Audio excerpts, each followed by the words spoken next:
चिड़िया बहू की दुर्गा भक्ति।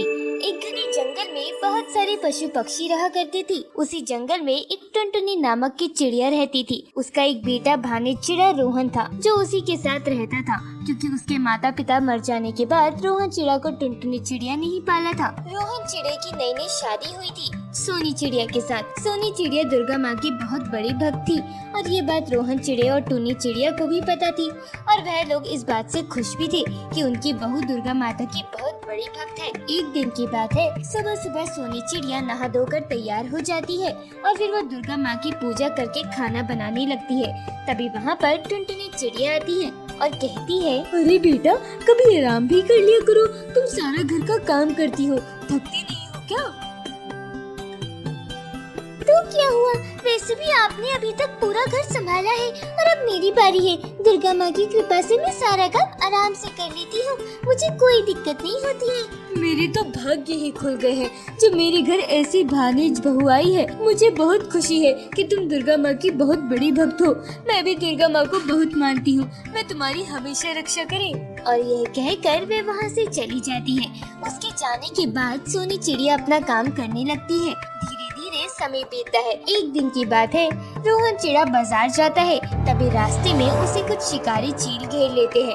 यह देखकर रोहन चिड़ा बुरी तरह से घबरा जाता है और अपनी जान बचाने के लिए भागने लगता है, पर वह शिकारी चील रोहन चिड़े का पीछा नहीं छोड़ते हैं और उसे पकड़कर घायल कर देते हैं। जब ये बात सोनी चिड़िया को पता लगती है तो सोनी चिड़िया रोती हुई रोहन चिड़े को लेने आती है। रोहन चिड़ा को घायल देखकर वो कहती है, ये क्या हो गया दुर्गा माँ, मैं तो तेरी इतनी पूजा करती हूँ, फिर भी तूने मेरे पति की कैसी हालत कर दी। अब मैं क्या करूँ? मैं ऐसा करती हूँ, इन्हें घर पर ले जाती हूँ। और यह कहकर वो रोहन चिड़े को घर पर ले आती है।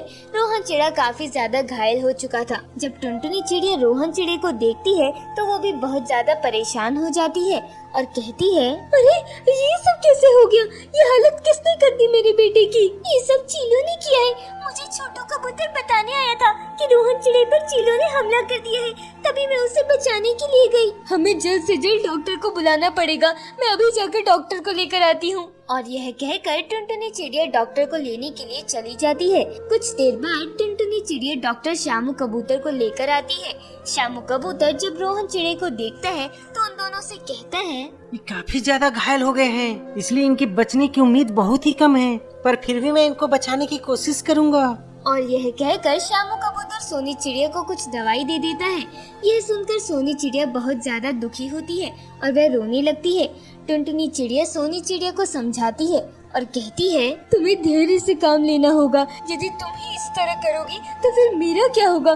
तुम ऐसे करो, तुम दुर्गा माँ से प्रार्थना करो कि वह तुम्हारे पति को जल्द से जल्द ठीक कर दे। दुर्गा माँ तुम्हारी जरूर सुनेगी, क्योंकि तुमने उनकी बचपन से पूजा की है।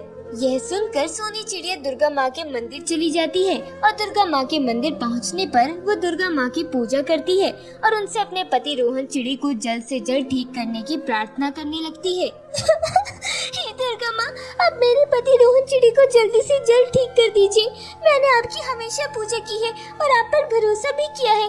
आज मुझे आपकी बहुत जरूरत है। अब मेरे पति को जल्द से जल्द ठीक कर दीजिए। अभी वो दुर्गा माँ के सामने प्रार्थना कर ही रही होती है, तभी वहाँ पर एक बूढ़ी कोयल आती है और सोनी चिड़िया को रोता देख उससे कहती है, क्या हुआ, तुम रो क्यों रही हो? सोनी चिड़िया उसको बताती है कि उसके पति को चीलों ने घायल कर दिया है और उसके पति रोहन चिड़े की बचने की बहुत ही कम उम्मीद है, इसलिए मैं यहाँ पर आई हूँ। दुर्गा माँ सभी लोगों की प्रार्थना सुनती है।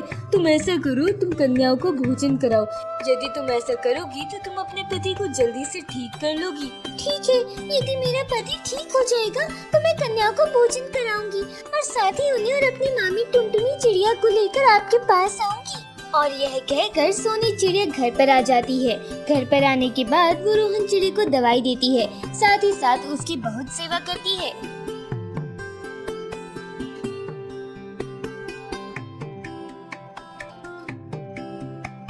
2 दिन बाद रोहन चिड़ा को काफी ज्यादा आराम हो जाता है और यह देखकर सोनी चिड़िया टुनटुनी चिड़िया से कहती है, मुझे कन्या को भोजन कराना है क्योंकि मैंने दुर्गा माँ से कहा था यदि मेरा पति रोहन चिड़ा जल्दी से ठीक हो जाएगा तो मैं कन्या को भोजन कराऊंगी। ठीक है, मैं कल ही चिड़िया को भोजन कराने के लिए ले आऊंगी। वैसे भी तुम्हारी ही वजह से रोहन चिड़ा ठीक होने लगा है। मुझे बहुत खुशी है, तुमने अपने पति को बचाने के लिए ये सब किया। अगले दिन टुनटुनी चिड़िया सभी चिड़िया को ले आती है और इसके बाद सोनी चिड़िया उन लोगों को भोजन कराती है। भोजन कराने के बाद वो उन्हें कुछ रुपए देती है और फिर अपने घर पर भेज देती है। रोहन चिड़ा धीरे धीरे अब ठीक होने लगा था। सोनी चिड़िया रोज सुबह उठकर दुर्गा माँ की पूजा किया करती थी, साथ ही साथ वह मंदिर भी जाया करती थी। धीरे धीरे समय बीतता है और समय के साथ रोहन चिड़ा पूरी तरह से ठीक हो जाता है। जब रोहन चिड़ा पूरी तरह से ठीक हो जाता है तो सोनी चिड़िया कहती है, मैंने दुर्गा माँ से मन्नत मांगी थी, यदि रोहन चिड़ा पूरी तरह से ठीक हो जाएंगे तो हम सभी लोग दुर्गा माँ के मंदिर चलेंगे और अब ये ठीक हो गए हैं। हाँ, तुम एकदम ठीक कह रही हो। आज मैं तुम्हारी वजह से ही ठीक हो पाया हूँ, इसलिए हम तुम्हारे साथ दुर्गा माँ के मंदिर जरूर चलेंगे। इसके बाद वो सभी लोग दुर्गा माँ के मंदिर चले जाते हैं। मंदिर पहुँचने के बाद सोनी चिड़िया दुर्गा माँ का धन्यवाद करते हुए कहती है, माँ आपने मेरे पति की रक्षा की, इसलिए आपका बहुत बहुत धन्यवाद माँ, आपने मेरा विश्वास नहीं टूटने दिया। तभी वहाँ पर बूढ़ी कोयल आ जाती है और सोनी चिड़िया से कहती है, मैंने कहा था ना, दुर्गा माँ कभी भी किसी को नाराज नहीं करती है, वो हमेशा सभी की मनोकामनाएं पूरी करती है। और यह कहकर बूढ़ी कोयल वहाँ से चली जाती है। सोनी चिड़िया बहुत ज्यादा खुश होती है कि उसका पति रोहन चिड़ा अब ठीक हो गया है। रोहन चिड़ा भी दुर्गा माँ से कहता है, आपका बहुत बहुत धन्यवाद जो आपने मेरी रक्षा की। आप हमेशा अपनी कृपा हम लोगों पे ऐसे ही बनाए रखना। इसके बाद वे सभी लोग मिलकर दुर्गा माँ की पूजा करते हैं। पूजा करने के बाद टुनटुनी चिड़िया खुश होकर कहती है, मुझे इस बात की बहुत खुशी है कि मेरी बहू दुर्गा माँ की बहुत बड़ी भक्त है और आज इसी की वजह से रोहन चिड़ा एकदम ठीक हो गया है। इसके बाद वो लोग मंदिर से घर चले जाते हैं और अपने घर पर आ जाते हैं। घर पर आने के बाद सोनी चिड़िया दुर्गा माँ की खूब सेवा करती है। हमें इस कहानी से यह सीख मिलती है कि हमें हमेशा भगवान पर आस्था रखनी चाहिए, क्योंकि वह हमारे साथ कभी भी कुछ गलत नहीं होने देते हैं।